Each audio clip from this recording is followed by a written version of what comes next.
여러분 가지신 교재로 101페이지, 오늘은 정명섭, 베레아 그리고 신천지를 좀 다루고 그리고 111페이지 장로교에 대해서 공부를 하도록 그렇게 하겠습니다.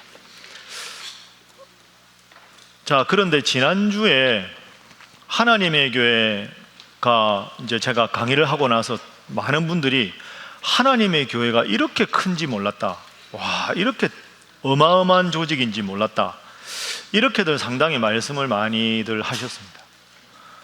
그 어느 장로님은 자기는 장길자만 기억난다. 그 지난주에 장길자 기억하십니까? 장길자가 누굽니까? 네, 어머니 하나님, 아버지 하나님이 안상홍이고 어머니 하나님이 장길자. 근데 어떤 분이 이런 질문을 하셨습니다. 그 하나님의 교회는 교리적으로 보면 전혀 이게 바른 주장이 없어요. 근데 어떻게 그렇게 허황된 그 하나님의 교회에 그렇게 사람들이 많이 모이느냐? 그건 신천지도 마찬가지인데요, 처음부터 교리로 접근하는 게 아닙니다. 힘들고 어려운 사람들 아주 잘 도와주고 인간적으로 정말로 고마움을 느끼게 해서 그분이 하는 말은 뭐든지 다 들어주고 싶은 마음을 이미 갖게 하는 거죠. 그렇게 한 다음에 자기도 모르게 늪에 무릎, 허리 이렇게 빠져나가듯이 점점 교리적인 걸 소개하는 겁니다. 그러니까 처음부터 교리적인 걸 이야기하지 않기 때문에 하나님의 교회가 우리가 보기에는 그릇된 것 같지만 사람들이 많이 몰리게 되는 이유가 거기에 있는 거죠. 어머니 하나님이라고 부르는데요, 이것만 하나 알아두시죠. 지난주에 하나님의 교회 할 때 아버지 하나님, 어머니 하나님 이렇게 부른다고 말씀드렸는데, 어머니 하나님이라는 게 하나님의 교회의 제일 대표적인 특징이죠. 어머니 이러면 우리가 푸근하잖아요. 엄마 이러면 괜히 마음이 좋고, 그러니까 그 마음을 이용해서 이제 접근을 하는 건데, 어머니 하나님의 기원이 뭐냐? 그 사람들도 아무리 이단이라도 성경을 읽으니까 성경에 기원이 있을 거 아닙니까? 이게 아주 핵심이거든요. 그 하나님의 교회 홈페이지 들어가 보면 어머니 하나님이라고 부르는 게 자기들의 특징인데, 어머니 하나님은 이 구절 때문에 어머니 하나님이다 라고 하는 대표 구절이 있겠죠. 그 구절만 공부하고 오늘 이제 넘어가도록 하겠습니다. 어머니 하나님, 참 희한한 표현인데요, 이게 갈라디아 4장에 나옵니다. 갈라디아서 4장 26절 한번 보시죠. 화면 한번 보십시오. 자, 한번 함께 읽어보시죠. 시작. 오직 위에 있는 예루살렘은 자유자니 곧 우리 어머니라. 아멘. 자, 화면 보십시오. 위에 있다는 건 천국을 말하는 겁니다. 천국에 있는 예루살렘이니까 비유적으로 말하면 천국을 말하겠죠. 천국의 주인이 되는 분이 우리 어머니다. 그러니까 어머니 하나님을 믿으면 천국 갈 수 있다. 모든 하나님의 교회 출판물에는 갈라디아 4장 26절에 나옵니다. 저 구절 때문에 어머니 하나님이 성경에 근거하고 있다. 이게 첫 번째고요. 두 번째는 구약 성경에 보면 하나님의 이름이 엘로힘으로 나옵니다. 엘로힘이 복수거든요. 왜 복수일까? 아버지 하나님, 어머니 하나님 두 분이니까 복수다. 그거 아닙니다. 성부, 성자, 성령 세 분이니까 복수로 나오는 건데, 아버지 하나님, 어머니 하나님. 그리고 갈라디아 4장 26절, 이 2단이니까 좀 더 진하게 나오죠, 펜이. 이 갈라디아 4장 26절을 단골로 이야기합니다. 그러면 이게 뭐가 문제인지 알아야 우리가 극복할 수 있겠죠. 갈라디아 4장 26절은 22절부터 시작하는데요. 자, 22절부터 화면 한번 보시죠. 자, 갈라디아서 4장 22절, 기록된 바 아브라함에게는 두 아들이 있으니 하나는 여종에게서 하나는 자유 있는 여자에게서 났다. 여러분 아시죠? 아브라함이 두 아들입니다. 이름이 뭡니까? 이스마엘이 있고 큰아들이 이스마엘이죠. 작은 아들은 이삭입니다. 이삭. 그죠? 아브라함에는 두 아들이 있다. 그러면 보면 하나는 여종에게서 났다. 그럼 이스마엘 어머니가 누구죠?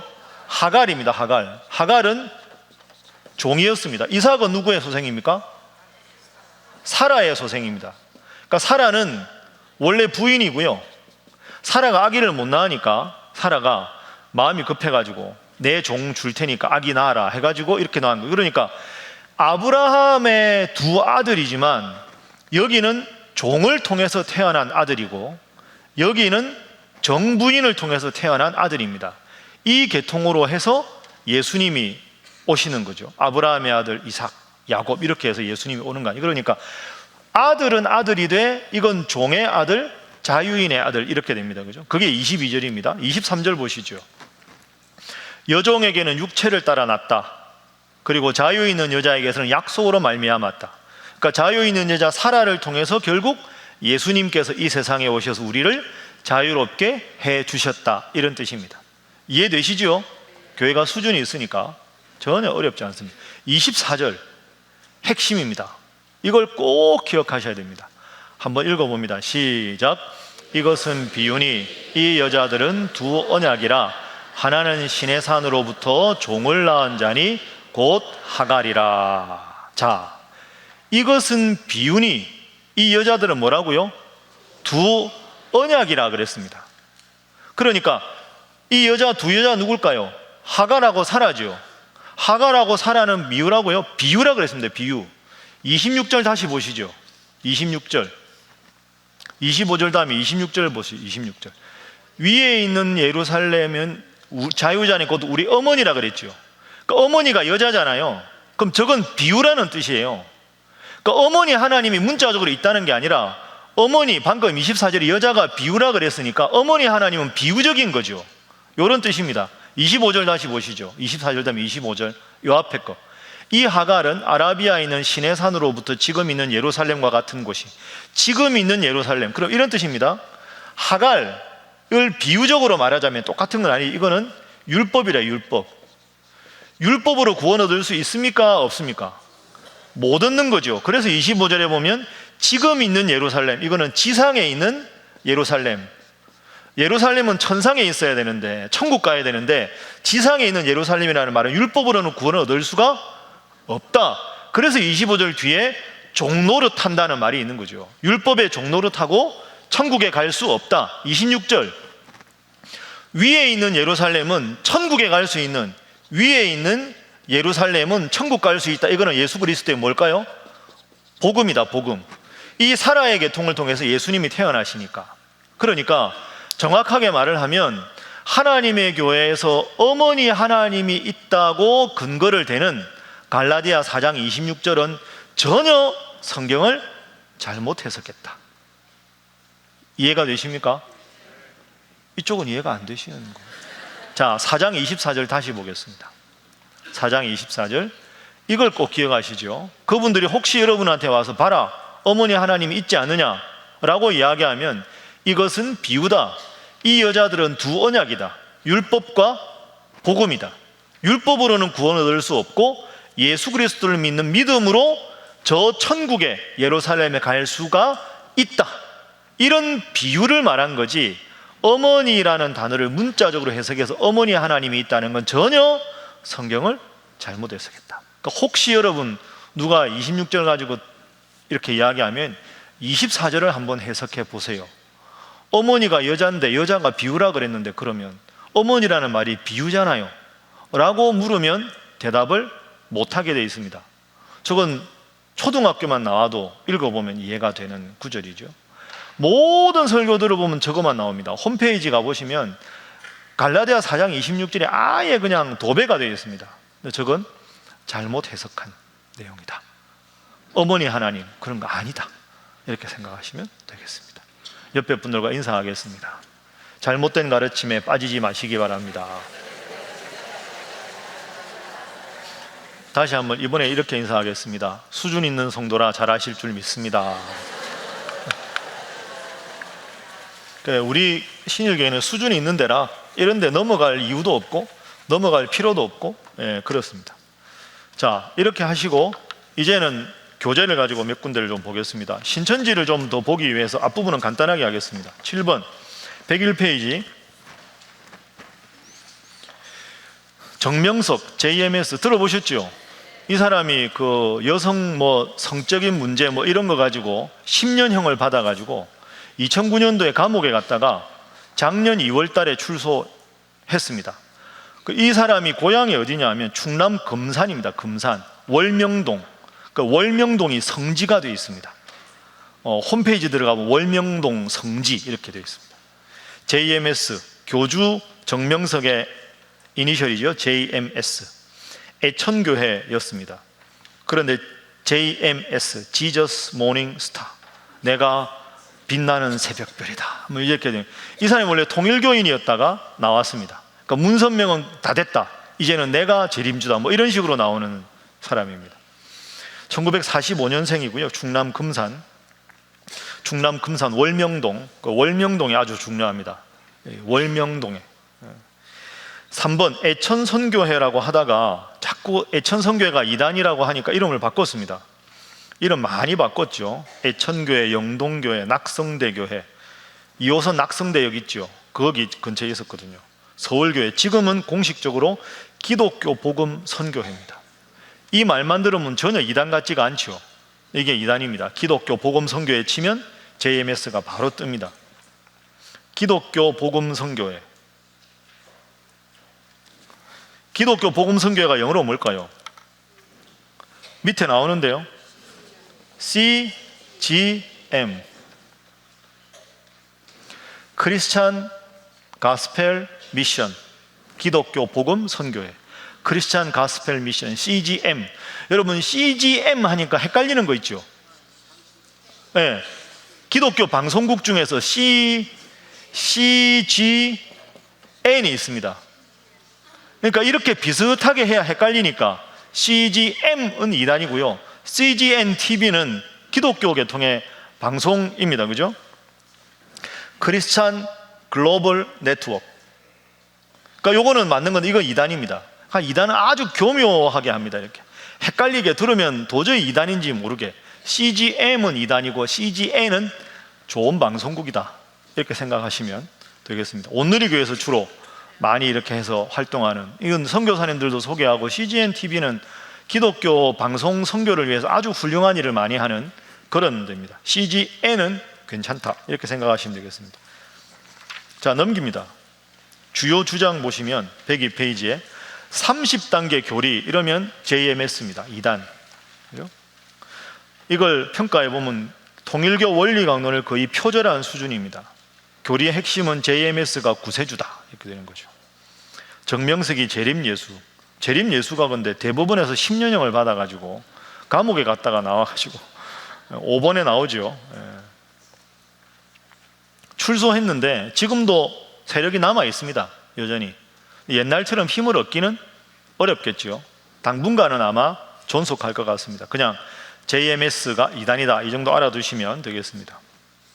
그 다음 8번 베레아 보겠습니다. 베레아 많이 들어보셨죠?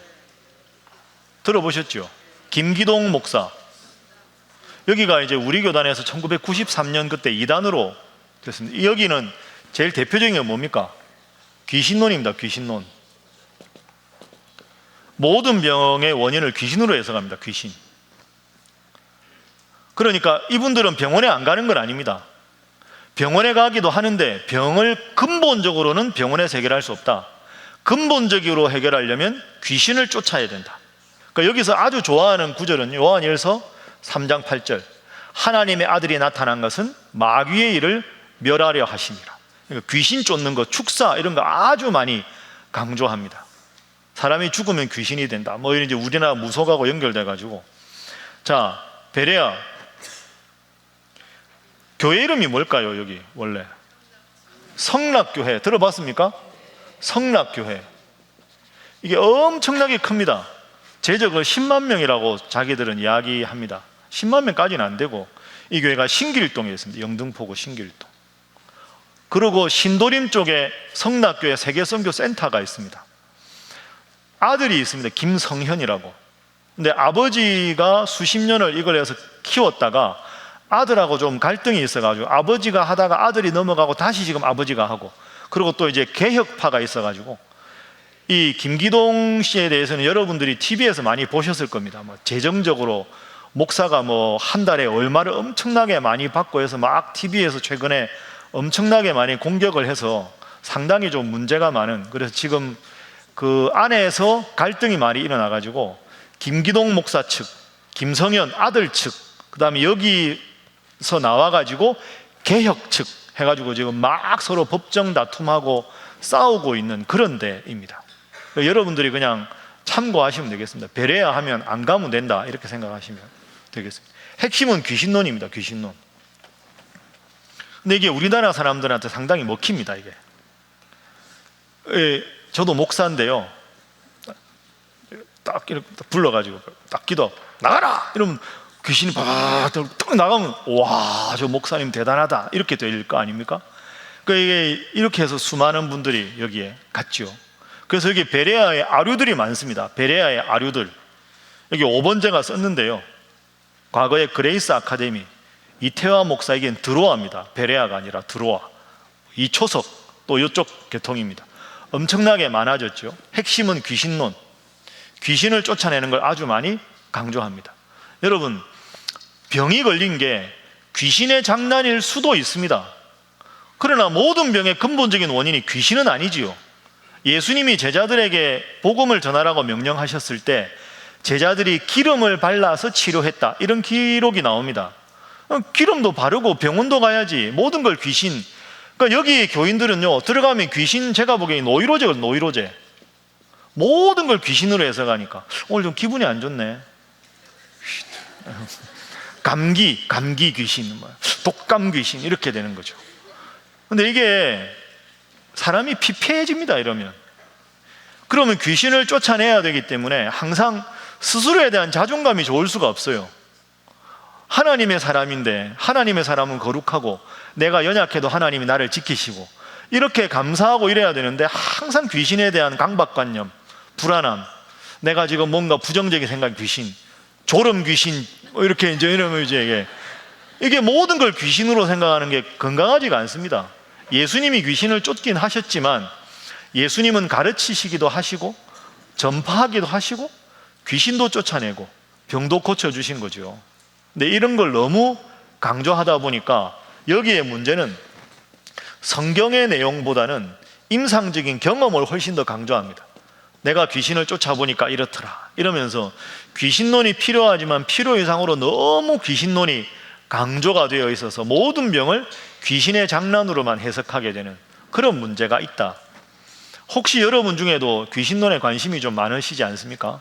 손들어 보라고는 안 하겠지만 귀신, 천사, 사탄 이런 거에 관심을 가질 수 있죠. 귀신은 존재합니다. 그리고 예수 이름으로 귀신을 쫓아낼 수도 있고 그것도 가능한 일입니다.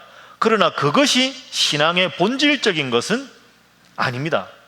그 점을 분명하게 여러분들이 생각을 하셔야 되는 거죠.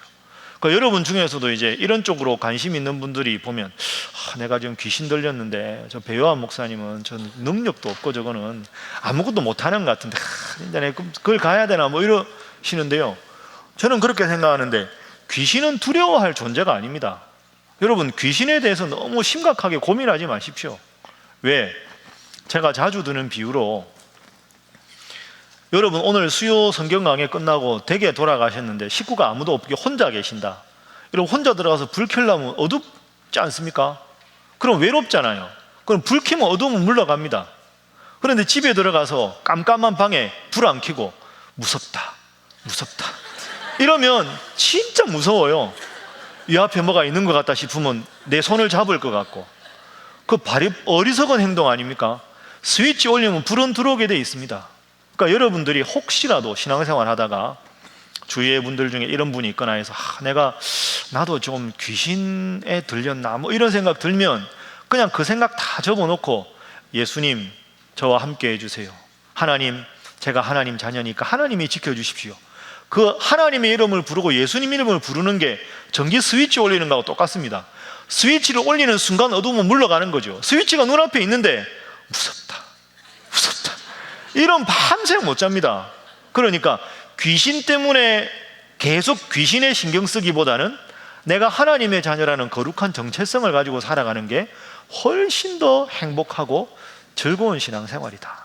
그렇게 생각하고 말씀 열심히 읽으시고 또 항상 하나님 자녀라는 거룩한 자긍심으로 살아가시는 여러분이 되시기를 주님 이름으로 축복합니다. 옆에 분들과 인사하겠습니다. 웃으면서 우리는 하나님의 자녀입니다. 다시 한번 인사합니다. 하나님의 이름 앞에 귀신은 물러갑니다.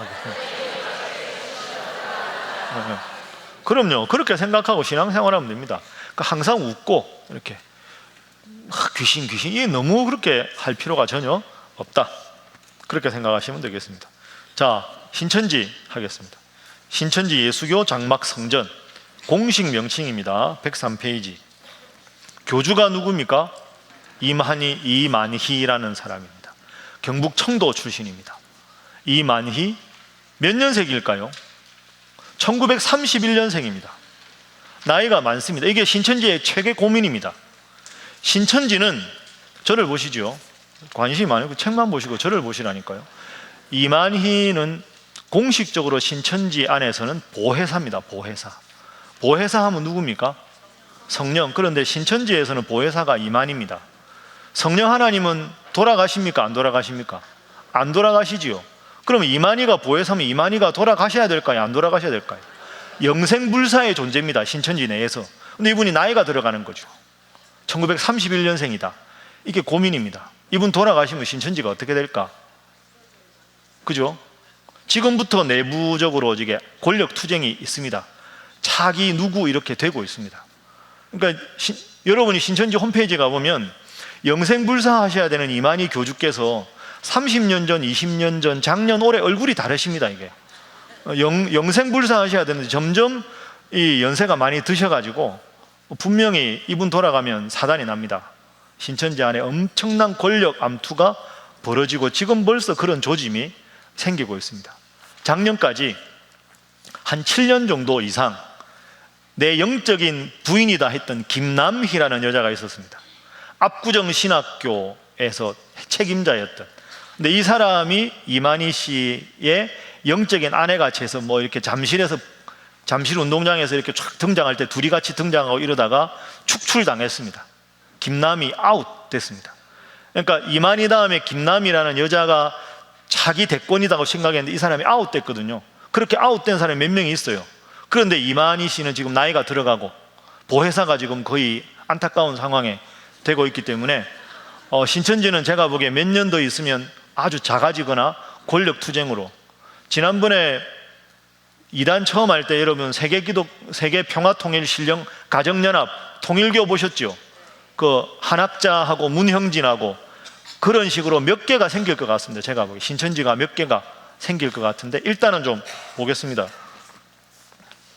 자, 신천지 104페이지 새로울 신자 하늘 천자 땅 지자니까 계시록의 새 하늘과 새 땅 이게 자신들. 신천지 역사 1980년 3월 올해까지 40년 됐습니다. 신천지가 계시록에 나오는 새 하늘과 새 땅이 자신들이라고 하죠. 자, 기존 교회와 다른 점 몇 가지 보고 홈페이지 보겠습니다. 사도신경 안 합니다. 이만희가 재림주인데 보혜사인데 성령을 믿사오면 이렇게 못하잖아요. 주일 예배 분별사항 보면 12시에 드립니다. 12시에 정오에. 왜 12시에? 빛이 가장 강할 때, 어둠이 없을 때 라고 해서 12시에 한답니다. 여러분 주위에 이상하다, 저분이 이상하다, 저분이 교회 다니는 것 같은데 이상하다 싶으면 교회를 몇 시에 가는지 잘 그리고 혹시 관심이 있어서 주보 좀 보자고 해서 사도신경 안 해오고 12시에 꼭 가면 그럴 수 있습니다. 그렇다고 12시에 가는 건 다 이단은 아닙니다. 그렇죠? 오해하지 마십시오. 예배드리는 순서 참고하시고요. 신학적인 문제점 4번 이게 문제입니다. 기존 교인을 대상으로 합니다. 여러분들을 대상으로 합니다. 여러분들을 신천지로 보섭하는 게 아주 그 사람한테는 중요한 겁니다. 여기 혹시 와 계실지도 모릅니다. 저 배요한 목사가 무슨 소리 하는지 한번 들어봐야 되겠다. 이분들은 그렇게도 합니다. 요즘에 신학대학원에도 지나가려고 합니다. 제가 장신대 교수 있을 때 신천지가 왔습니다. 교수님들이 잡아냈습니다. 면접하다가 교수님들이 딱 몇 가지 물어보다 이상하다, 잠깐만 계속 내보냈습니다. 그래서 장신대나 신학대학원 입학할 때는 여러분 면접이 별거 아닌 것 같은데 면접이 당락을 좌우하는 이유가 거기에 있습니다. 그러니까 장신대 신학대학원에 오려면 영어, 성경 이런 시험을 몇 개 보거든요. 면접 점수는 크게 안 들어갑니다. 그런데 면접은 합격, 불합격을 면접으로 하게 합니다. 항상 면접. 모든 취업이나 대학은 왜 그러냐 하면 이단이 들어왔을 때 쳐낼 수 있는 유일한 수단이 면접입니다. 왜? 우리나라가 기독교 국가가 아니기 때문에 점수가 이렇게 좋은데 왜 나를 떨어뜨렸냐. 법적으로 만약에 걸면 신학대학원이 걸릴 수가 있어요. 면접에서 교수들이 이 사람 불합격이라고 공통으로 하면 그게 당락의 기준이 되기 때문에 이단을 쳐낼 수가 있는 거죠. 제가 신학대학에 있을 때 실제로 신천지가 왔습니다. 위장을 하고 면접에 와서 성적도 꽤 좋았어요. 그 교수님이 이렇게 끌어가지고 그냥 바로 아웃시켰죠.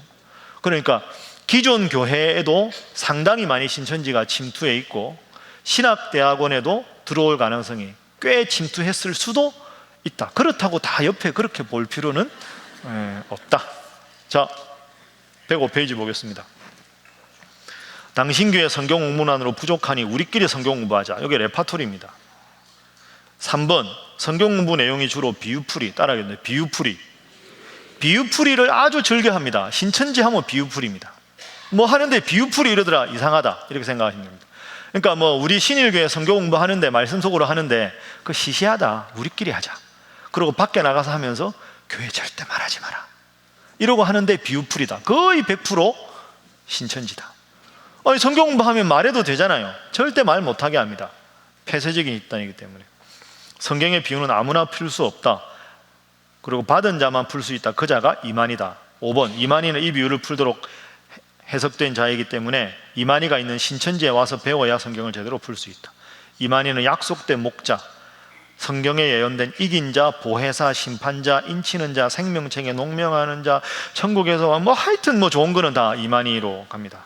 신천지 교회만이 참교회, 신일교회는 나쁜 교회. 이렇게 이제 기성교회는 악한 자, 악한 자 중에 담임 목사는 진짜 악한 자 이렇게 보겠죠. 이 비유를 풀 수 없다. 자기들은 풀 수 있다. 자기들 교회로 가야 된다. 신천지 관련 단체 보십시오. 2번 따라합니다. 무료 성경신학원. 이거 아주 중요합니다. 꼭 기억하십시오. 무료로 성경을 가르쳐준다. 여기가 신천지입니다. 비유풀이 무료 성경신학원. 넘겨보시지요. 따라합니다. 다락방. 여기 7번 접근 방법 1번에 지역별로 가정에 다락방을 만들고 요 자주 레파토리가 있어요. 신천지는 따라합니다. 비유풀이, 다락방, 무료 성경신학원. 이런 단어들이 주로 신천지하고 관계된 단어입니다. 지금 혹시 누가 하자 그랬는데 한다 하시면 안 됩니다. 바로 오셔야 됩니다. 그분들은 신천지입니다. 교구 목사님께 신고하시면 되겠습니다. 자, 106페이지 계속 봅니다. 신천지 교재 뭐 이런 게 있습니다. 신천지 접근 방법 7번 다락방 만들고 교인들 사귀고 뭐 공원에서 보고 쭉 나와 있습니다. 요거는 조금 이따가 영상으로 확인을 하겠습니다. 특히 6번 설문지 아주 많이 합니다. 설문지 좀 해달라 하고는 친절하게 접근해가지고 신천지로 인도하거나 문화센터 운영도 합니다. 요즘에 큐티 모임 갖는다면서 오라고 하고는 교회는 절대 말하지 마라. 교회 절대 말하지 말라고 하면서 큐티나 성경공부 모임하는 거는 의심해야 합니다. 절대 말하지 말라 하면 여러분은 절대로 말을 해야 됩니다. 교구 목사님한테 누구누가 절대 말하지 말라고 했다. 이렇게 하시면 되겠습니다. 107페이지 설문조사 조심하십시오.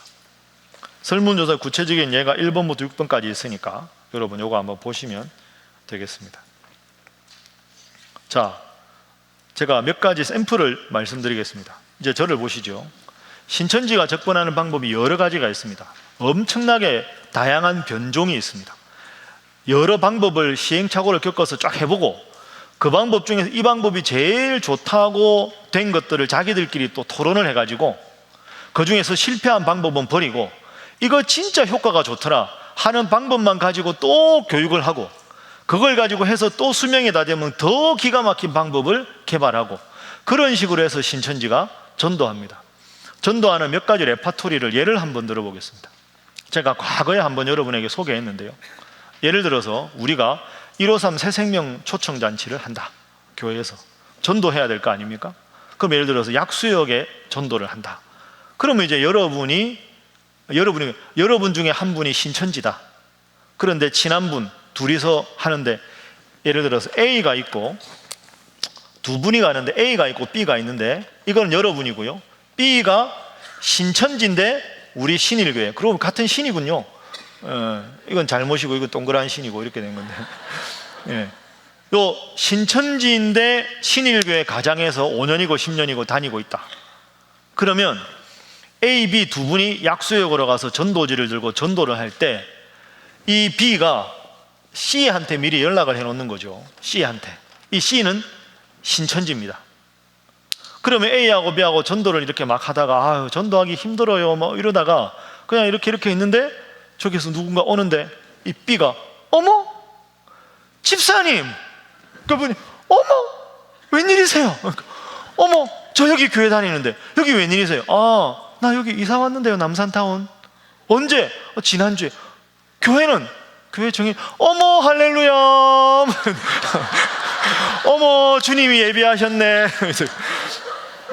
그러면서 이분이 A한테 권사님 이분이랑 나랑 10년 전에 어디 살 때 같이 다닌 믿음이 좋은 분이세요. 어머 세상에 하나님이 어떻게 아파트를 남산타운으로 오게 하셨네. 그러고 이제 이분을 전도하는 거죠. 그러면 여기서 한 명 정도 오면 이제 구역에서 신천지 구역으로 점점 확대가 돼버리는 거죠.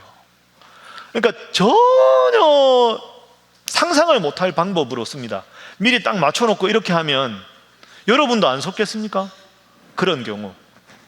아니면 예를 들어서 큐티를 한다. 여러분 구역 성경공부 모임일 수도 있고 다른 교회 친한 친구분들하고 큐티를 이렇게 하는데 큐티 하다 보면 문제가 뭡니까? 성경을 읽긴 읽는데 모르는 건 늘 모르거든요.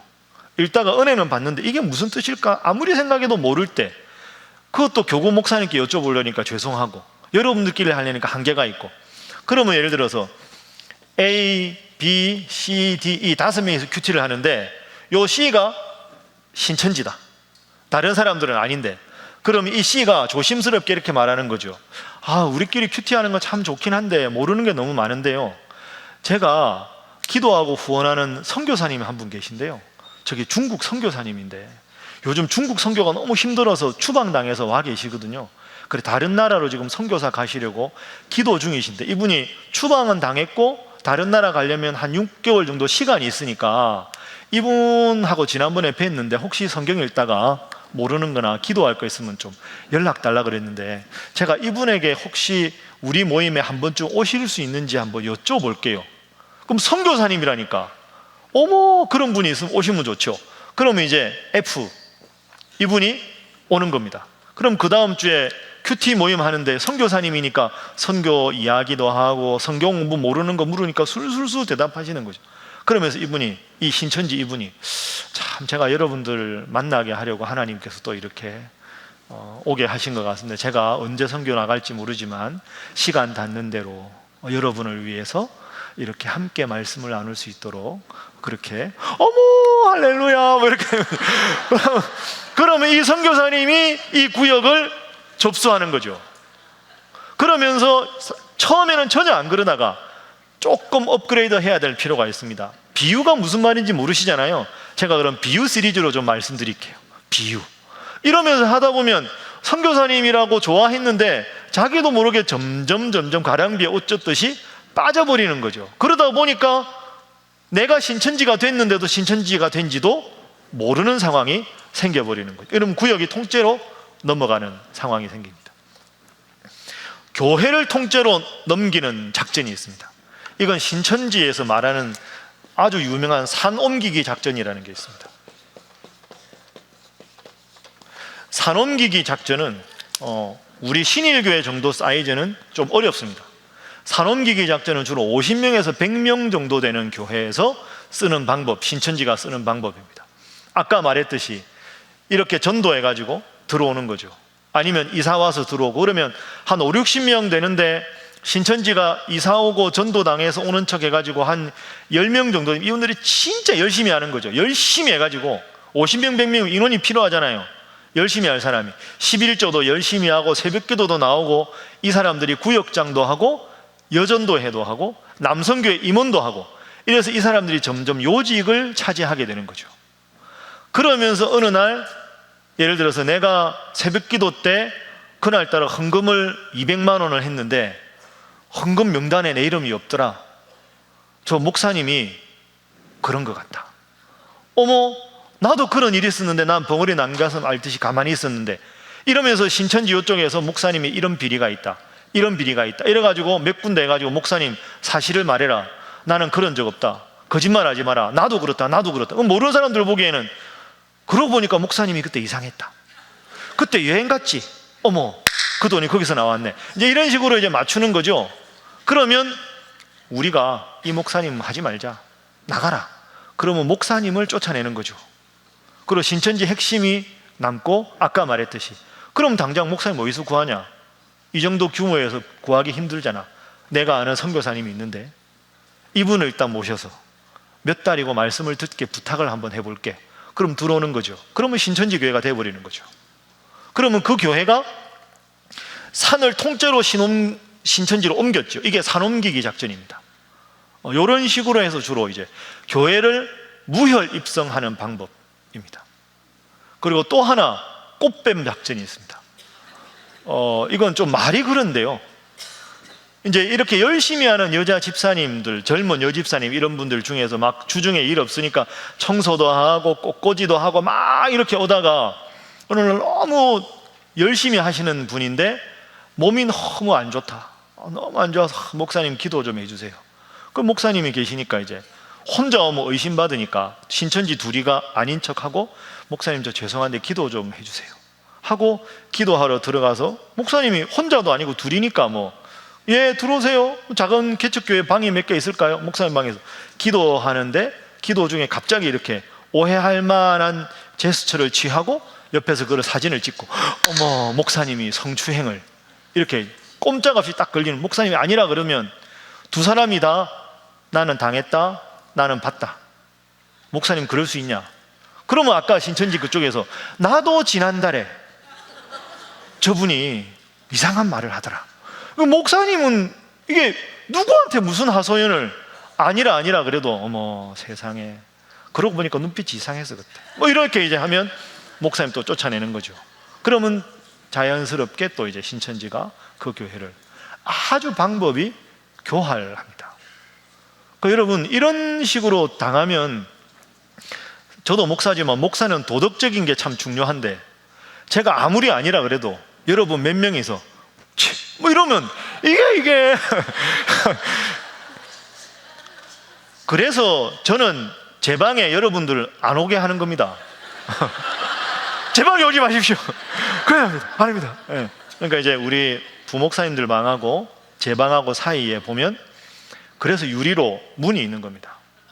유리가 없이 문이 닫혀 있으면 오해를 살 수 있으니까, 여러분 수요 기도회나 주일날 기도할 때 보면 그 중간 방에 가시잖아요. 30분 전에 그 방에 보면 유리가 창이 되어 있는 이유가 거기 있는 겁니다. 그래야 오해를 안 사지. 사람이 오해한다는 게 이게 백지장 차이라고요. 순간 잘못 생각하면 그럴 수 있거든요. 그래서 그렇게 제 방에는 오지 마십시오. 부목사님들 방에도 들어가지 마시고, 노크하고 목사님 드릴 말씀이 있습니다 그러면 교구 목사님하고 중간 방에 가시지, 괜히 거기 가서 이야기하고 하는 거 좋지 않아요. 여러분이 그럴 뿐이 아니지만 그런 거 안 좋습니다. 그러니까 항상 그런 식으로 공개적인 장소에서 하고, 그래서 신방을 가거나 해도 항상 여러분 권사님들 같이 가야지, 여러분 같이 둘이 가면 안 됩니다. 그리고 여러분 교구 목사님 가고 권사님들 가시면 뒤에 타십시오. 뒤에, 옆에 타지 말고. 안 됩니다. 이게 사람이 어떻게 될지 모릅니다. 그러니까 이게 신천지가 쓰는 아주 교묘한 여러 가지 방법입니다. 자, 이 정도 하고 신천지 홈페이지를 좀 보겠습니다. 제가 지금 108페이지까지 한 거거든요. 신천지 홈페이지, 자 보겠습니다. 화면 크게 보여요. 저기 방금 잠깐 왼쪽에 예, 저 사람이 이만희입니다. 이만희. 예, 좀 젊게 나왔는데 그렇습니다. 자, 신천지 소개를 좀 보겠습니다. 왼쪽에 신천지 소개 클릭하면 약속의 성전, 신천지 12지파 있습니다. 클릭 한번 해보시죠. 자, 보십시오. 저게 신천지가 실내체육관에서 대회한 겁니다. 대회. 그죠? 자, 화면 밑에 보시면 시대마다 나타난 하나님의 나라는 12지파였습니다. 구약 때 야곱 원부가 12지파 12,000명씩 하면 몇 명입니까? 14만 4천이 구원을 받는다. 자, 저기 오른쪽 한번 보시죠. 오른쪽, 위에 오른쪽. 우리나라 지도 보면 저게 이제 12지파, 우리나라 지도의 권역별로 12지파를 나누었습니다. 그죠? 서울은 뭡니까? 서울 야고보가 있고, 강원도는 어디입니까? 빌립지파. 그 밑에 경상북도 쪽 어디가? 다대오. 이렇게 되어 있습니다. 12지파. 저 12지파가 이제 12,000명씩 되면 14만 4천. 그러면 구원을 얻는다. 종말이 온다. 이렇게 하다가 요즘에는 그렇게 안 합니다. 14만 4천이 훌쩍 넘었죠. 신천지가 많거든요. 14만 4천 되기 전에는 14만 4천 명이 되면 종말이 오는데 14만 4천 명이 넘었잖아요. 그 14만 4천은 뭘까? 지도자급입니다. 교리를 바꾸는 거죠. 제사장급. 근데 여러분 저것만 봐도 이게 말이 안 되는 게 저기 오른쪽 보면 그럴 리가 없지만 신천지가 맞다고 해도 그럼 14만 4천 명 12지파 곱하기 12,000명 14만 4천 명인데 신천지가 14만 4천 명만 구원받는다고 하다가 요즘에는 14만 4천 명 구원받는 사람은 첫 열매 제사장급이고 무수히 많은 무리가 더 구원을 받는다 이렇게 바꿨거든요. 그렇다고 해도 오른쪽에 14만 4천 명 지도자가 다 어느 나라 사람일까요? 우리나라 사람이잖아요. 하나님이 저렇게 속이 좁을까요? 어떻게 지도자를 전부 한국 사람으로 하겠습니까? 하나님이 말이 안 되잖아요. 하나님이 우리나라 사람만 창조한 게 아닌데 전 세계 사람을 창조했는데 그러면 이스라엘 사람도 한 10,000명 지도자 주고 미국도 큰 나라니까 한 5,000명 주고 뭐 이래야 되는데 저 12지파 12,000명씩 14만 4천 다 99.9%가 한국 사람이 제사장급이면 다른 나라 사람들 얼마나 섭섭하겠습니까? 그렇게 속 좁은 하나님은 믿을 필요가 없는 거죠. 상식적으로 생각하면 신천지가 저렇게 믿는다는 게 말이 안 되는 그런 일입니다. 그렇게 생각하시면 되겠습니다. 신천지 소개해 보겠습니다. 예, 그거 클릭해 보시죠. 대연의 시작, 대연의 사자, 약속의 목자 누굴까요? 이만희가 약속의 목자입니다. 약속의 목자, 대연의 사자 쭉 내려 보십시오. 저런 식으로 출생과 어린 시절, 여러분 신일교회 홈페이지에 제가 출생과 어린 시절 적어 있으면 여러분이 우리 목사님 이상하다고 안 할까요? 무슨 저런 거를 1,000명을 위해 뭐 장막 성전으로 계시록 10장에 열린 책을 받아왔다. 저분이 이만입니다. 저 사람이. 아까 그 사진하고 보면 너무 영생에 멀지 않습니까? 좀 두고 봐야 됩니다. 쭉 내려보시죠. 자, 이렇게 보도록 하겠습니다. 그러면 그 다음에 이제 14만 4천 명에 대해서 신천지가 뭐라고 이야기하는지 한번 보시죠. 자, 이게 신천지 홈페이지에서 공식적으로 말하는 겁니다. 클릭 한번 해보시죠. 1. 14만 4천은 계시록 성취 때 창조되는 너무 잠깐 광고 충격적이었고요. 듣겠습니다. 하나님의 나라 12지파에 각 지파마다 12,000씩을 계수한 실제 수이다. 2. 계시록 14장의 14만 4천은 주 재림 때 추수되어 입맞은 시온산의 처음 익은 열매 하나님의 종들이다. 스톱. 자, 방금 2번 보시죠. 2번 요 앞에 잠깐 앞에 보시죠. 자, 계시록 14장의 14만 4천 명은 하나님의 종들이니까 구원받는 사람인데 보십시오. 처음 익은 열매라고 말을 바꾼 거죠. 처음에는 14만 4천 명만 구원받는데 신천지가 14만 4천 명을 넘어가서 많아지니까 이제는 처음 익은 열매가 14만 4천, 두 번째, 세 번째 익은 열매는 많아질 수 있다. 이제 이런 식으로 바꾸는 거죠. 좀 더 보겠습니다. 산의 처음 익은 열매 하나님의 종들이다. 3. 여자로 더불어 더럽히지 않았다는 여자는 계시록 17장의 음녀 곧 마귀의 씨를 받아 자녀를 낳는 바벨론의 여자 곧 바벨론의 목자요 땅의 음녀들과 땅에 거하는 자들이 음녀가 주는 음행의 포도주. 네, 됐습니다. 곧. 자, 계시록 7장 4절 화면 한번 보시죠. 14만 4천 명이 나오는 게 선악과를 계시록 7장 먹음으로 4절이거든요. 계시록 7장 4절 화면으로 한번 보시죠. 자, 함께 한번 읽어보겠습니다. 시작. 내가 인침을 받은 자의 수를 들으니 이스라엘 자손의 각 지파 중에서 인침을 받은 자들이 14만 4천이니. 예, 인침을 받았다. 이는 도장이잖아요. 그러니까 너는 구원이다 하고 도장을 받은, 구원받은 자의 숫자가 몇 명이라고요? 14만 4천 명이다. 그런데 저걸 보통은 무수히 많은 구원받은 무리 12 곱하기 12 곱하기 1000으로 해석하는데, 신천지는 저걸 아까 실제 수로 해석한다 그랬죠. 실제 14만 4천 명이라는 숫자가 처음 익은 열매다. 그러니까 보통 우리 정통교회에서는 14만 4천 명은 10이라는 완전수에 10이라는 완전수를 곱해서 무수하다는 1000을 합했으니까 무수히 많은 숫자라고 하는 것의 상징이다, 이렇게 해석하는 거고, 신천지에서는 14만 4천 자체를 실제 숫자다, 이렇게 해석합니다. 다시 7장 4절 보여주시죠. 여기에 자기 모순이 있습니다. 자, 이스라엘 자손의 각 지파 중에서 14만 4천입니다. 그러면 14만 4천이 문자적으로 해석해야 된다면 이스라엘 자손도 문자적으로 해석해야 되는 거죠. 제 말이 맞죠? 그렇다면 저 말을 문자적으로 해석하면 지금 현재 이스라엘 나라에 예수님 믿는 사람의 숫자가 14만 4천 명이 될 때 종말이 온다, 이렇게 해석해야 앞에 이스라엘도 문자적인 해석이고 뒤에 14만 4천 명도 문자적인 해석인 거죠. 제 말이 맞죠? 근데 아까 신천지 홈페이지에 이스라엘 자손은 어느 나라 사람들입니까? 다 대한민국 사람들입니다. 그러니까 앞에 이스라엘은 대한민국이라고 영적으로 해석하고 상징적으로, 뒤에 14만 4천은 문자적으로 해석하고 한 구절 안에서도 논리적으로 전혀 맞지가 않다, 이렇게 생각하시면 되겠습니다. 자, 하나 더 보겠습니다. 교주 이만희의 위치를 한번 보겠습니다. 자, 이거 신천지 행사하는 장소입니다. 저분이 신천지 이만희입니다. 아버지 하나님 예수님을 이전에는 우리가 못 배웠지만은 우리는 선생님을 통하여 이렇게 선생님을 통해 하나님을 보고 있습니다. 만난 후에 제가 영적인 사람을 만났다는 거죠. 영인을 만났다. 혈서로 하나님 앞에 충성을 맹세하고 신앙을 하나님 앞에 혈서로 충성을 맹세하고. 잠깐만. 자꾸 광고가 나와가지고 잠깐 쉬어가라는 뜻인 것 같아요.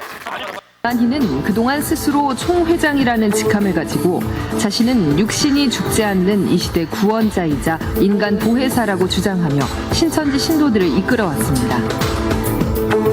너 잘 보세요. 지난 2005년 자신이 만든 책 스톱! 요한계시록의 실상을 통해서는, 저기 보시면 이만희 신천지 책입니다. 이게 요한계시록의 예언과 성취, 이만희를 뭐라고 써놨습니까? 보혜사입니다. 이단이죠. 더 이상 볼 게 없겠죠. 성경에서 보혜사는 누굽니까? 성령님인데 이만희가 보혜사라는 거죠. 그러니까 이게 신천지 출판물에 보혜사 이만희라고 되어 있습니다.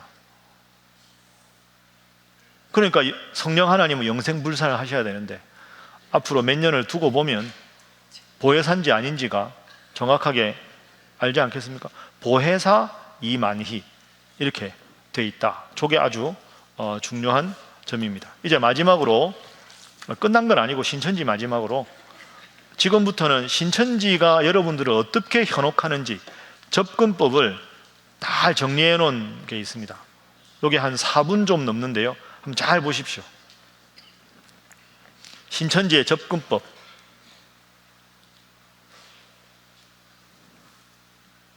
이 영상은 신천지 집단에 강력하게 대처하고 한국교회와 성도들의 보호를 위해 국민일보와 C채널 방송이 공동 제작한 교육 영상입니다.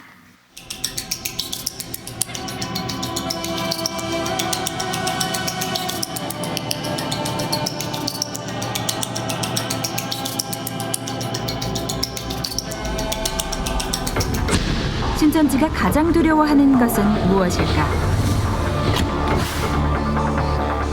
그들은 교육장소 노출과 1인 시위를 가장 두려워한다. 다음은 신천지가 접근하여 반드시 말하게 되는 체크리스트를 알아보도록 하자.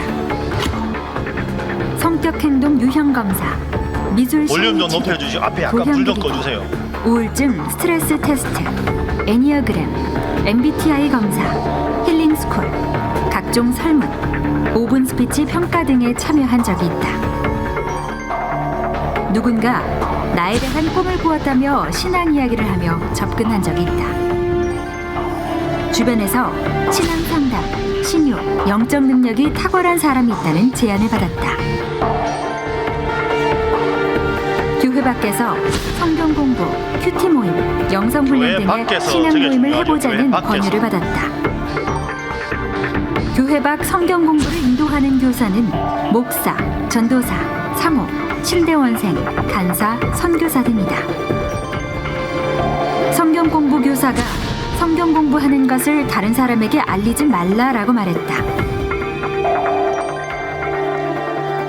성경 공부 교사가 성경 내용을 역사, 교훈, 예언, 성취로 구분했다. 성경 공부 교사가 성경이 계시록 시대 등 8개 시대로 구분되며 반드시 예언을 깨달아야 한다고 강조했다. 성경 공부 교사가 죄사함이 예수를 믿고 비유를 깨달으며 새 언약을 지킬 때 가능하다고 가르쳤다. 비유. 성경 공부 교사가 사단이 성전에 앉아 하나님으로 가장해 신앙인들을 미혹한다고 말했다. 성경 공부 때 천국 비밀이 감춰져 있으며 비유로 된 계시의 말씀을 깨달아야 한다고 배웠다. 성경 공부 교사가 시대별 예언과 성취가 있으며 일반 교회에서 봉함된 말씀을 계속 배우다간 일반 교회에서 구원받을 수 구원받을 수 없다고 없다. 충고했다. 성경 공부에서 육적 이스라엘, 영적 이스라엘, 영적 새 이스라엘, 영적 새 선민에 대해 배웠다. 성경 공부 교사가 재림의 때 출현하는 약속의 목자, 이긴 자가 있다고 강조했다. 약속의 목자 이긴 자 이만희. 성경 공부를 시작한 뒤 주일 설교가 잘 들리지 않고 목사님이 거짓 목자처럼 여러분 좀 느껴진다. 회개하셔야 됩니다. 저러면. 성경 공부 후 현재 다니는 교회가 바벨론 교회라는 느낌이 들어 떠나고 싶은 생각이 든다. 친인척이 신천지에 빠졌을 때 어떻게 해야 할까? 신천지에 빠진 피해자를 대하는 태도에 대해 알아보자. 교회 내에 신천지가 없다는 것은 착각이며 신천지에 빠진 사람에게 다그치는 것은 어떻게 질병에 걸릴 수 있냐고 하는 것과 같은 행위다. 영적 질병에 걸린 환자를 안타깝게 여기며 회복을 바라는 것이 바른 태도이다. 신천지에 빠진 가족을 파악하는 요령은 다음과 같다. 공통적으로 나타나는 현상은 이유 없이 얼굴에 기쁨이 사라지고 목사님이 성경도 모르는 것 같다는 식의 말을 한다. 거짓말을 자주 하고 휴대폰 통화 내역이나 문자 메시지를 절대 공개하지 않는다. 새벽에 나가서 밤늦게 들어오며 항상 긴장과 강박관념에 사로잡혀 있다. 가족에게 성경 공부를 가르칠 선교사나 전도사를 소개하며 초기에는 주 4일, 월화목금, 6개월 후부터는 매일 밤늦게 들어온다. 이들에게는 잘못된 교리의 해독 과정이 반드시 필요하다. 피해자의 온전한 회복을 위해서는 이단 상담소의 방문 상의하고 회복을 기다려야 한다. 교회 밖 성경 공부를 철저히 금지하고 출석교회 목사님의 지도를 받으며 신앙생활 하시기 바랍니다. 예, 아주 교묘합니다. 그래서 혹시 여기 신천지 계십니까? 이렇게 손을 끊을 일은 없지만 혹시 여러분이 아는 분 중에 이렇게 누군가 권유를 했거나 나 이런 권유를 최근에 받았다 이런 경우 있으시면 교구 목사님께 조용하게 말씀을 좀 해 주셔야 됩니다. 앞으로도. 그래야 이게 교회를 보호할 수가 있으니까 그렇습니다. 옆에 분들과 인사 한번 하겠습니다. 늘 경계하시기 바랍니다. 한 번 더 합니다. 잘하실 줄 믿습니다. 제가 이제 장로교회 하기 전에 한 가지만 더 간단하게 제가 한 가지 제 신상에 관한 말씀을 하나 드리고 넘어가겠습니다. 제가 이런 이야기 잘 안 하는데요.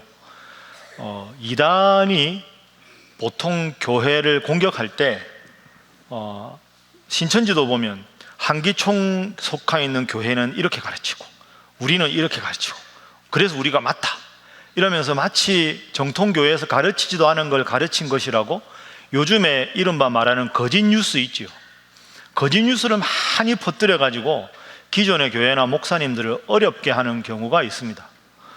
근데 최근에 이건 신천지하고 전혀 관계없이 교계에서 지금 막 이렇게 뭐 여러 가지 막 한국 교회가 여러 가지 초대형 교회가 문제가 있고 이러다 보니까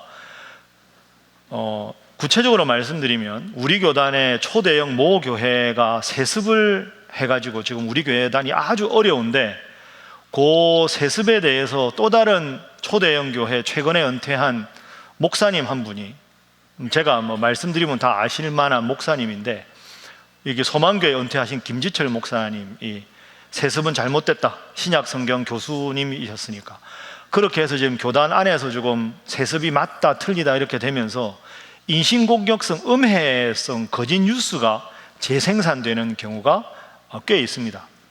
그런데 문제는 그 거짓 뉴스에 제 이름이 저도 모르게 들어있었다는 거죠. 제가 몇 번 보고는 그냥 무시했는데 오늘 뭐 저한테 음해하는 분이 이단이라는 게 아니고 이거는 우리 교단 안에서 문제인데 전혀 그렇지 않은데 자꾸 그런 식으로 하는 건 문제가 될 것 같아요. 제가 간단하게 영상을 하나 보겠습니다. 참고로 제가 신학대학 장신대에서 교수 생활을 했는데 여러분이 아시는 대로 장신대 교수하다가 목회하는 분들이 좀 있습니다.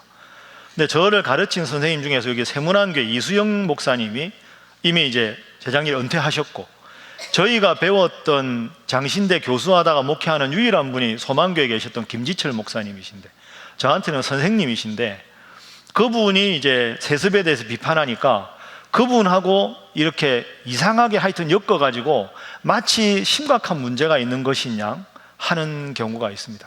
궁금하시죠? 보시죠. 이어지고 있습니다. 정말 그 교회 개혁을 외치는 여러 단체들이 있는데 유독 김지철 목사에 대해서는 굉장히 지금 아무 목소리도 내지 않고 있는 것이 저는 좀 이상하게 느껴집니다. 네, 김지철 목사는 이런 사조직들을 결성해서 자신들과 친하거나 이 조직 안에 있는 사람들에게는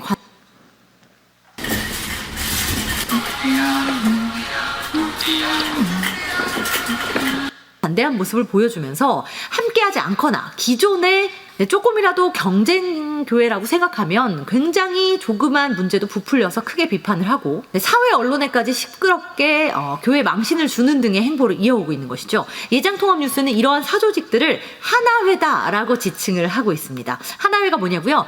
드라마 제5공화국 시청하신 분들 많을 것 같은데요.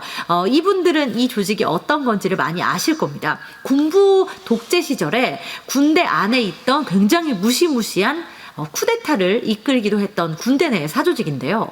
새로운 권력층을 형성하고 기존의 세력을 무자비하게 숙청합니다. 그리고 조금이라도 단체 내 질서를 허문다라는 생각이 들면 인격 모독까지 서슴지 않는 조직폭력배와 같은 집단이다라고까지 이야기하시는 분들도 있네요. 굉장히 폐쇄적이다라는 특징을 갖고 있는데요. 김지철 목사가 이끄는 이런 사조직들도 접니다. 이런 성격을 굉장히 많이 갖고 있습니다. 네, 사조직의 1번이 잘하는 거죠. 또 대부분이 내가 들어가고 싶다고 해서 가입이 되는 단체들이 아니라고 합니다. 자신들이 마음에 들고 여러 가지 특정 이념을 따르는 목사들로 구성이 되고요. 동료들의 추천을 받아야 그 모임 안에 들어갈 수 있다고 하네요. 네, 예장통합뉴스에서 보도한 김지철 목사 관련된 그룹이 여러 가지가 있는데요. 이 중에는 다니엘회, 그리고 아드폰테스, 열린신학 바른목회, 그리고 장신대 교수 출신 목회자 그룹들이 있습니다. 가장 먼저 다니엘회를 좀 설명드릴게요. 핵심 멤버로는 김지철 목사, 또 동성애 문제로 시끄러운 장로신학대학교 임성빈 총장, 또 NCCK에서 주로 활발하게 활동해온 손다림 목사, 또 황성은 목사, 장경덕 목사, 후원금을 빙자해서 기사 장난을 친 것이 아니냐라는 의혹을 받고 있는 최삼경 목사, 이순창, 배요한, 그리고 유영모 목사 등이 포함되어 있다고 알려져 있는데요. 여기까지 보겠습니다. 일단은 잠깐 흥분하면 안 되니까 저기 보면 이제 김지철 목사님의 사조직이 있는데 1번 사조직이 다니엘회다. 다니엘회 명단에 아주 귀에 익은 분이 이름 제가 다니엘회라고, 제가 다니엘회인 거 이 영상 보고 알았습니다. 제가 너무 기가 막혀서 저는 다니엘회라는 이름도 처음 듣고 제가 다니엘회라는 것도 처음 들었습니다. 제가 무슨 다니엘회인지 그저 보고 너무 웃겨가지고 근데 문제는 저 영상을 보고 댓글이 달릴 거 아닙니까? 유튜브니까. 엄청나게 비난하는 댓글이 많이 달렸어요. 수만 명이 봤어요, 저걸. 뭐 페이스북에도 막 나르고 이러거든요. 근데 저도 저걸 보고 제가 다니엘 회인 줄 알았는데, 제가 다니엘 회도 없고 제가 가입한 적도 없는데 제 이름을 버젓이, 아까 제가 강의하던 거를 어디서 영상을 하나 가져와서 제 얼굴을 저한테 말도 안 하고 저렇게 올려놓고 제가 다니엘 회라고 이렇게 하면 어떻게 되는 겁니까, 이게? 그죠? 혹시 여러분 중에 저 영상 보신 분은 저는 다니엘 회 아닙니다. 다니엘 회가 있는지도 몰랐는데 좀 더 보겠습니다. 신대미 지방 신학교 그룹이 있어요. 주한장로교회 주승중 목사, 신일교회 배요한 목사, 또 소망교회 김경진 목사, 포항제일교회 박영호 목사, 세문안교회 이상학 목사 등으로 은근히 자신들이 통합교단을 주도하는 듯한 태도를 취하고 있다고 하는데, 사실은 개척을 전혀 해보지 않은 이 무임승차 목사님들이 굉장히 많네요. 교회에 부임 이후 제대로 교회를 성장 부흥시킨 사람이 별로 없고요. 자신들은 전임 목회자가 개척해서 교회를 부흥 성장시켜서 일궈놓은 그 목회지에서 무임승차한 뒤에 특별한 대우를 받으면서 과실을 챙기는 목사들이다라는 비판을 받고 있습니다. 네, 피땀 흘려서 교회를 개척하고 부흥시킨 전임 목회자들이 있는데요. 이들은 정말 아무런 그러한 노력 없이 무임승차한 뒤에 목회에 전념하고 전반적인 교회 살리기에 힘쓰기보다는 자신들의 특정한 이념을 전파하고요. 또 사상 등을 교인들에게 심어주면서 교인들이 이 영혼은 날로 메말라 간다라는 교인들의 성토도 계속 이어지고 있는 상황입니다. 네, 이 모든 기관과 관련된 됐습니다. 인물. 네, 방금 저 때 이름 제 이름이 나왔습니다. 제일 많이 나온 단어가 무임승차. 뭐죠? 무임승차하고 하나님 말씀을 가르치기보다는 특정 이념을 주입하고 교회를 혼란시키고 교회를 제대로 부흥시키지 못하면서 무임승차해서 뭐 저기에 또 제 이름이 저렇게 또 나와가지고 여러분이 제가 어떻게 온지 다 아시지 않습니까? 여러분 중에서 저를 개인적으로 한 번이라도 신일교회 오기 전에 사석에서 말씀 나눠본 분 한 분도 안 계시죠? 자, 신일교회 사실 섭섭했습니다. 제가 교수일 때 상당히 꽤 이렇게 설교도 많이 가고 있는데 신일교회를 한 번도 안 불러줘가지고 신일교회 와본 적도 없고, 여러분 집사님이나 장로님, 집사님, 권사님 중에서 한 번이라도 저하고 개인적으로 뭐 만난 적이 한 번도, 청빙 과정에서 장로님 몇 분 만난 그것 전에 저한테 어떤 개인적인 접촉도 이 많은 교인들 중에 한 분도 없는데, 그리고 우리 교회가 어떤 상황에서 제가 여기 부임했는지 여러분이 다 아시는데 저런 식으로 영상을 만들어서 뭐 무임승차했느니 뭐 이념을 주입하느니 이렇게 하고, 저도 모르는 다니엘회에 제가 소속이 돼 있고 제 사진이 올라가고 뭐 막 비난 글을 달고, 이건 진짜 그렇다고 제가 이걸 갖고 명예훼손으로 걸면 또 교회 목사님들끼리 뭐 이런 것도 별로 바람직하지 않지 않습니까? 그러니까 여러분도 그냥 저런 게 있구나, 우리 목사님 꽤 유명하구나, 뭐 좀 그렇게 알아두시면. 근데 이제 보여드리는 의도는 이걸 혹시 여러분이 모르는 다른 분들이 보시고 그 신일교회 목사가 무슨 사조직이라더라, 그리고 아주 문제가 많다더라, 그렇게 되는 게 많아지면 우리 교회 이미지도 나빠지고 우리 교회 전도의 문도 닫히게 되고, 그런 게 사실은 이제 걱정이 되는 거죠. 그래서 오늘 영상 보는 김에 가볍게 이렇게 본 거니까 제가 앞으로도 하여튼 말씀 가르치는 것 하고 이런 거 열심히 할 테니까 여러분 걱정하지 마시고, 제가 여러분들 앞에서 부끄러운 목사가 되지 않기로 약속을 하고 신일교회에 왔는데, 제가 뭐 저런 사조직, 그것도 잘못된 사조직, 바른 하나님의 말씀을 전하는 일이나 공의를 외치는 일이면 타협하지 않고 하겠지만 저런 식으로 되는 건 아니다. 하여튼 여러분도 잘 알아주시고 옆에 분들과 인사 한번 하겠습니다. 말씀을 열심히 배우시기 바랍니다. 한 번 더 하겠습니다. 잘 하실 줄 믿습니다. 109페이지 보겠습니다. 109페이지가 참고 자료입니다. 이단에 관한 수많은 자료들이 있으니까 여러분 참고하시면 되겠습니다. 자, 111페이지 넘어가겠습니다. 언제 하나 걱정하지 마십시오. 제가 알아서 하겠습니다. 자, 장로교회에 대해서 공부를 좀 하겠습니다. 이건 111페이지부터 119페이지까지는 여러분이 다 알고 있는 내용, 장로가 어떤 분이고 집사가 어떤 분이고 재직회는 뭐고 공동회는 뭐고 이런 걸 여러분 정도는 알아두셔야 돼서 제가 한 거니까요. 제가 간단하게 정리하겠습니다. 자, 우리 교회 공식 명칭이 뭡니까? 대한예수교 장로회 신일교회입니다. 대한예수교 장로회 안에 통합측입니다. 우리는 통합측. 따라하겠습니다. 통합측. 장로교회가 크게 우리나라에 4개가 있습니다. 작게는 아주 많은데 따라하신다. 기독교 장로회, 예수교 장로회. 기독교 장로회는 한신대 아시죠? 한신. 여기 그 평양묘역 맞은편에 경동교회, 거기가 기장측의 아주 중심이 되는 상징적인 교회입니다. 예장은 3개가 있습니다. 따라합니다. 통합, 합동, 따라합니다. 고신. 통합은 지경신학대학이 어딜까요? 장신대입니다. 장신대. 예, 제가 나온 장신대. 합동은 주로 총신계열입니다. 총신대학 들어보셨죠? 고신은 고신대입니다. 이렇게 크게 4개로 나눠요. 우리는 대한예수교 장로회 통합측이다. 그래서 우리 교회가 속한 교단의 대표적인 교회는 영락교회, 세문안교회, 소망교회, 명성교회, 우리교회. 가까이 동네로 말하면 무학교회, 여기 길 건너편에 신당중앙교회, 그 다음에 금호교회, 금호중앙교회, 금성교회, 문화교회, 요 앞에 약수교회, 이런 데가 이제 그렇다 생각하시면 되겠습니다. 노회는 서울노회 소속입니다. 그러니까 교회가 있으면 우리 교회 근처에 제일 가까운 동네 요 교회를, 여기를 따라합니다. 시찰. 시차보다 좀 더 큰 지역이 따라합니다. 노회. 그래서 서울 쪽은 양평까지 서울노회, 그 다음에 우리 중구 이쪽이 그렇고요. 종로가. 저쪽엔 서울 남쪽은 남노회, 서울 북노회, 서울 서북노회, 경상남도는 경남노회, 경상북은 경북노회, 대구가 크니까 대구 동노회, 대구노회, 이렇게 지역별로 많이 나눠서 노회는 총 68개가 있습니다.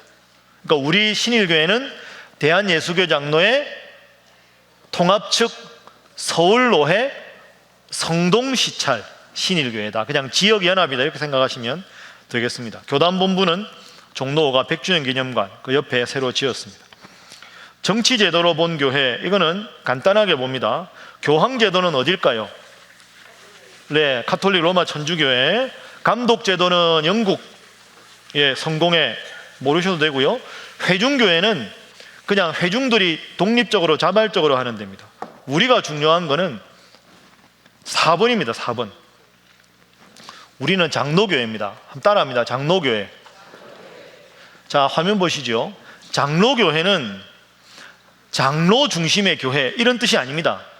장로교회는 원래 장로는 2가지가 있습니다. 장로는 목사가 있고 장로가 있습니다. 설교를 하고 행정적으로 하는 칠위, 행정적으로 교회를 당회원이 되는 게 목사고요.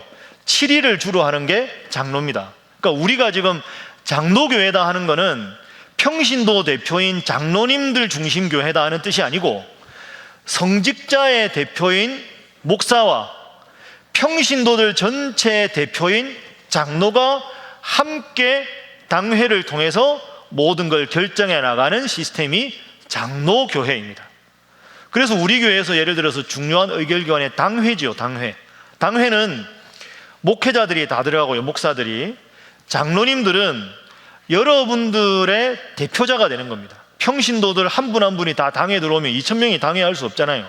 그러니까 여러분들 중에서 대표를 뽑아서 목회자들과 평신도의 대표가 협의해 나가면서 모든 교회의 정책을 결정하는 그런 정치 구조를 장로교회라고 한다. 그래서 장로교회에서 제일 중요한 의결기관 중에 하나가 당회가 되는 거죠. 그래서 장로는 그런 뜻이다. 그렇게 이해하시면 되겠습니다. 넘어갑니다. 자, 방금 말씀드린 내용이니까 그렇게 생각하시면 되고요. 2번, 3번 이런 건 시간 관계상 넘어가도록 하겠습니다. 113페이지 보겠습니다. 여러분들 다 교인인데 교인이 뭐냐? 지금부터 113페이지부터는 우리 교단 헌법에서 여러분이 아셔야 될 만한 걸 발췌한 겁니다. 헌법. 자, 제3장 교인의 제13조 교인의 정의. 교인은 함께 읽어봅니다. 시작. 교인은 성부, 성자, 성령 삼위일체이신 하나님을 믿는 자들인데 그리스도인이라고 부른다. 성부, 성자, 성령 삼위일체 하나님을 믿는 사람이 교인이다.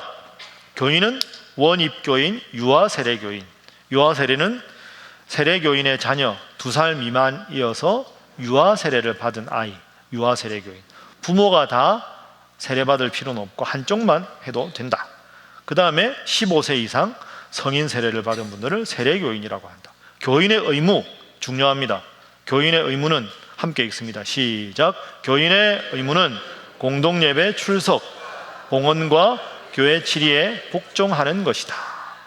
그러니까 여러분 예배에 나오셔야 됩니다. 이게 교인의 의무입니다. 봉헌, 헌금하는 것도 교인의 의무입니다. 교회 치리에 복종하는 것 의무입니다. 제가 지금 수요 기도에 말씀 속으로 하고 있는데 시간 많이 갔다고 중간에 지금 빨리 나가는 것 안 됩니다. 의무의 위배. 집사님 가지 마세요 했는데 나가신다. 안 되는 겁니다. 저는 빨리 끝낼 의무가 있겠지만 교인의 권리 16조 성찬식에 참여하는 성찬 참례권이 있고 18세 이상 되면 공동의회 회원권이 있다. 알아두시면 됩니다. 넘어가겠습니다. 1번 교회 직원은 따라합니다. 항준직, 임시직. 여러분 이게 어떻게 다를까요? 저를 보시죠. 항존직은 그 직분을 맡으면 특별한 문제가 정년까지 계속 가는 게 항존직. 임시직은 임기가 1년. 그럼 항존직은 교회에 뭐뭐 있을까요? 안수집사님, 권사님, 장로님 이런 분들이 항존직. 서리집사님은 1년마다 명단을 발표하지요. 그 빠지면 안 됩니다. 시험 듭니다. 법적으로 말하면 서리집사 오래 받았는데 내년에 어떻게 하다가 빠졌다 그러면 그분이 집사가 아닌 겁니다. 법적으로는. 근데 그렇다고 집사님을 안 부르면 상처받으시잖아요. 그런 거죠. 그렇게 알아두시면 임시직은 서리집사님이다. 22조 항존직. 항존직은 장로집사 권사인데 시문은 70세가 되는 해 연말까지. 장로인은 2가지가 있는데 방금 말씀드린 설교와 치리를 겸한 자가 누구라고요? 목사. 치리만 하는 자는 장로. 이렇게 됩니다. 그러니까 우리 교회의 각 위원장은 목사님이 될 수도 있고 장로님이 될 수도 있고, 장로교회니까 장로님만 위원장 돼야 된다는 건 아닙니다. 집사님도 될 수 있고 얼마든지 할 수 있는 거죠. 임시직은 전도사 서리집사다. 목사 보겠습니다. 5장 24조 목사의 의의, 25조 목사의 직무. 목사는 하나님의 말씀으로 교훈하며 성례를 거행하고 세례식, 성찬식 이런 거, 교인을 축복하며, 이게 중요합니다. 목사에게는 교인에 대한 축복권이 있습니다. 그래서 목사가 축도하는 거죠. 여러분 축도하고 싶다고 저 위에서 올라가서 축도하면 큰일 납니다. 장로님들과 협력하여 치리권을 행사한다. 목사의 자격 참고하시기 바랍니다. 오른쪽 페이지 넘어갑니다. 목사가 최저 연령이 몇 세 이상일까요? 30세 이상, 그 전에 되면 교만해질 수 있다. 너무 어려서 목사가 되면. 예외, 군목과 선교 목사는 예외로 한다. 우리나라 병역법에 의하면 만 28세 전에 장교로 임관을 해야 됩니다. 군법이, 국방부 병역법이 종교법보다 우선이기 때문에 군목은 30살 되기 전에 안수를 받습니다. 그래서 저는 25세 안수를 받았습니다. 제가 최연소 목사였습니다. 그러니까 우리 교회 김명삼 목사님, 배윤환 목사님, 저 군목 출신이거든요. 그러니까 저희들은 안수를 좀 빨리 받는 편입니다. 다른 분들, 김일성 목사님 뭐 저런 분들은 목사고시 떨어져 가지고 그런 게 아니고 저분들이 정상이고 예외적으로 빨리 받은 게 배윤환 목사님, 김명삼 목사님, 저는 군목이라 그렇다. 다른 분들 다 훌륭한 분들이다. 훌륭한 분들만 신일교에 온다. 이렇게 생각하시면 되겠습니다. 목사 제32조, 이거 중요합니다. 목사의 임직은 교회가 아닌 노회석상에서 한다. 자, 여러분 저를 안 보시죠? 요거 잠깐만 궁금해하시는 분이 잠깐만 설명을 하겠습니다. 목사님 안수식은 꼭 노회 때 합니다. 이번 주에 우리 교회에서 장로님 임직식을 합니다. 그럼 우리 교회에서 하잖아요. 안수집사, 권사, 장로님 임직은 교회에서 알아서 하는 거고요. 목사가 되는 거는 반드시 노회에서 합니다. 1년에 2번, 봄하고 가을. 왜 그러냐 하면 목사가 그 교회 행정적인 대표기 때문에, 성직자이기 때문에. 예를 들어서 제가 우리 교회 위임 목사인데 제가 만약에 그럴 리가 없지만 우리 교회 공식 문서의 대표자가 저잖아요.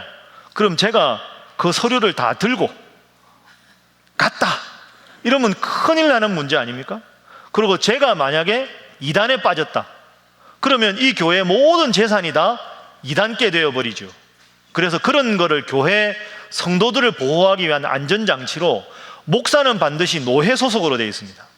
그래서 이 목사가 영적으로 아주 잘못된 결정을 하거나 윤리적으로 심각한 문제가 있을 때 여러분들이 저보고 나가라 이러기는 어렵지만 노회에서 당신은 나가라 이럴 수는 있는 거죠. 그래서 교회를 보호하기 위해서 목사는 노회 소속이고 여러분들은 다 교회 소속이다. 그렇게 알아두시면 되겠습니다. 장로의 직무 제6장 39조 잘 보십시오. 장로님 되시고자 하시는 분들은 잘 보셔야 됩니다. 장로는 어떤 분들인가? 예루살렘반을 수료해야 장로가 될 수 있으니까 잘 보시고 1번부터 4번까지 40조 장로의 자격. 장로의 자격은 상당한 식견과 통솔의 능력이 있는 분으로 쭉 나옵니다. 7년경과 40세 이상. 장로 선택 중요한 거는 공동의회에서 투표가 3분의 2 이상 찬성을 받아야 된다. 여러분 안수집사 권사님은 얼마일까요? 과반수 이상. 장로님은 3분의 2. 그러니까 장로님 되기가 어려운 겁니다. 장로님 되기가 어려워요. 3분의 2 받는 게 어렵거든요. 그 우리 교회 장로님 숫자가 없잖아요. 좀 더 뽑아야 됩니다. 여러분 저를 보시죠. 저 참고로 내년에 장로님들 뽑을 거거든요. 웬만하면 그게 아니라 훌륭한 분들 다 기도해서 할 텐데 장로님들 3분의 1을 얻는 게 힘들어요. 그러니까 내년에도 우리가 기도하고 하여튼 잘해야 될 것 같습니다. 자, 넘깁니다. 116페이지. 위에서 두 번째 장로의 선택을 위한 투표는 3차까지만 법적으로 할 수 있습니다. 뽑을 때까지 안 됩니다. 3번 하고 안 되면 끝입니다.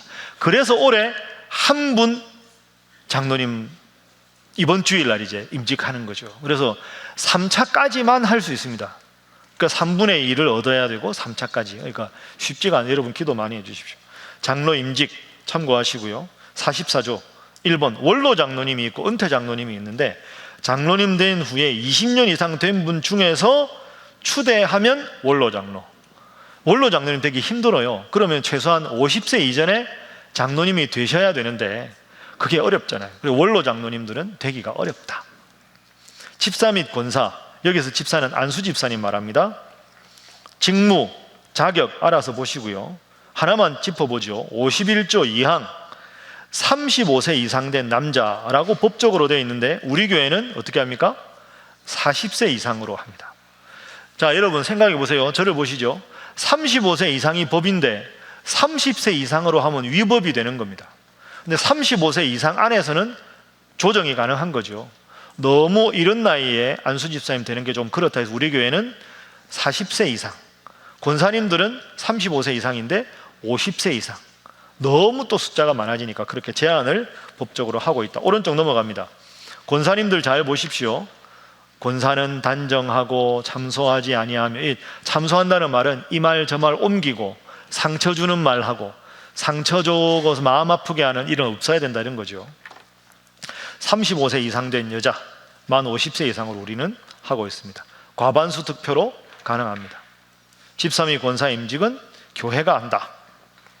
자, 57조 은퇴 집사 권사는 정년이 되어 퇴임하거나 특별한 사정에 의해 정년이 되기 전에 퇴임한 집사 권사다. 특별한 사정. 그래서 이번 주에 우리가 은퇴식 하는 거죠. 그래서 주보에 몇 주 전부터 광고 내지요. 만 70세가 되셔서 은퇴하시는 분, 혹은 자의로 이런저런 사정으로 나는 좀 일찍 은퇴하겠습니다 하신 분들은 이번 주에 은퇴식을 하는 근거가 여기에 있습니다. 정년이 되기 전에 퇴임할 수도 있다 하는 거죠. 휴무 및 복직 안 하시면 됩니다. 넘어갑니다. 7위에는 따라합니다. 당회, 노회, 총회가 있다. 넘어갑니다. 다 아실 필요 없죠. 마지막입니다. 공동의회. 여러분, 우리 교회에서 공동의회 몇 번엔 기억나시죠? 어떨 때 주로 공동의회 합니까? 예산 결산할 때, 그죠? 산부 예배 전에. 또 투표할 때, 안수 집사님, 권사님 이러면 투표할 때. 그게 어디 나오느냐? 5번 보십시오. 공동의회에서 반드시 결의해야 될 사항은 1, 2, 3, 4번 중에 예산 및 결산, 직원 선거, 직분자를 뽑을 때는 반드시 공동의회를 해야 된다 하는 것 때문에 지금 하고 있는 거죠. 91조 재직회 보시면 되겠습니다. 3번 재직회 소집은 일주일 전에 공고하고 개회 성수는 출석수로 합니다. 재직회 하는데 너무 안 나온다 이러는데 오세요. 그러면 출석수로 개회할 수 있다. 재직회 거리사항 5번 119페이지 넘어가시죠. 예산 집행, 예산 결산은 공동의회 보고를 재직회에서 반드시 하게 되어 있습니다. 재직회 와보시면 이번 달 우리 교회는 수입이 얼마, 지출이 얼마 어떻게 됩니다. 재정 보고를 하는 이유가 사실은 여기에 있다. 자, 저를 보시죠. 오늘 좀 오래 했습니다. 오래 해서 죄송합니다. 괜찮지요? 뭐 살다 보면 좀 빨리 할 때도 있고 늦게 할 때도 있고, 이제 다음 주부터는 진짜로 좀 빨리 끝날 겁니다. 오늘 2단까지 해서 그렇습니다. 결론 맺겠습니다. 2단이 참 많고 아까 신천지 방법 말씀드렸지만 교묘하게 공격하는 경우가 참 많습니다. 여러분들이 잘 경계하셔야 합니다. 그리고 혹시라도 궁금한 사항이나 불편한 사항이나 신천지나 하나님의 교회로 의심되는 일이 있으면 지체 말고 교구 목사님께 말씀해 주시면 여러분들의 어려운 마음을 다 해결해 드릴 테니까 그렇게 하고, 방금 공동의회 재직회, 장로의 자격, 집사의 자격 다 보셨지만 이 법에 따라서 교회가 잘 되고 있으니까 앞으로도 거짓 뉴스, 다니엘회 이런 거 신경 쓰지 마시고 신천지 하나님의 교회 신경 쓰지 마시고 항상 말씀 중심으로, 그리고 행정적으로 바르고 재정 투명하게 하고, 그렇게 해서 여러분들이 자랑스러워하는 우리 교회가 되도록 여러분도 기도하시고 노력하시고, 우리 특별히 당회 장로님들 위해서 기도해 주시고 우리 목회자들 위해 기도해 주셔서 잘 되고 하나님 앞에 크게 쓰임받는 우리 신일교회 될 수 있기를 주님 이름으로 축복합니다. 마지막으로 구호제 창하겠습니다. 제가 신일교회 화이팅 하면 화이팅, 신일교회 화이팅! 화이팅! 화이팅! 기도하겠습니다. 기도하고 마치겠습니다. 제 기도 끝난 다음에 조용히 기도하시고 각자 돌아가시면 되겠습니다. 하나님 감사합니다. 이단이 점점 많아지고 교묘한 방법으로 우리 성도들을 현혹하고 있습니다. 근신하라 깨어라 너희 대적 마귀가 우는 사자같이 두루다니며 삼킬 자를 찾는다고 말씀하셨으니 깨어 말씀 위에 바로 서서 바른 진리의 말씀을 가르치는 우리 신일교회, 여기서 자부심을 갖고 말씀 공부하며 예배 잘 드리고 직분에 충성하며 하나님 앞에 바로 서는 우리들 될 수 있도록 역사하여 주옵소서. 앞으로도 복음 위에 바로 서는 교회가 되게 하시고 시대의 죄악과 타협하지 않고 오직 하나님 말씀 붙들고 말씀대로 살아가는 성도들, 말씀대로 모든 것이 진행되는 우리 신일교회 되게 역사하여 주옵소서. 늦은 시간까지 함께한 우리 귀한 성도들 하나님께서 두루 살펴주시고 날마다 6년간에 강건케 하시며 돌아가는 발걸음도 친히 지키시고 인도하여 주옵소서. 감사하며 예수님의 이름으로 기도하옵나이다. 아멘.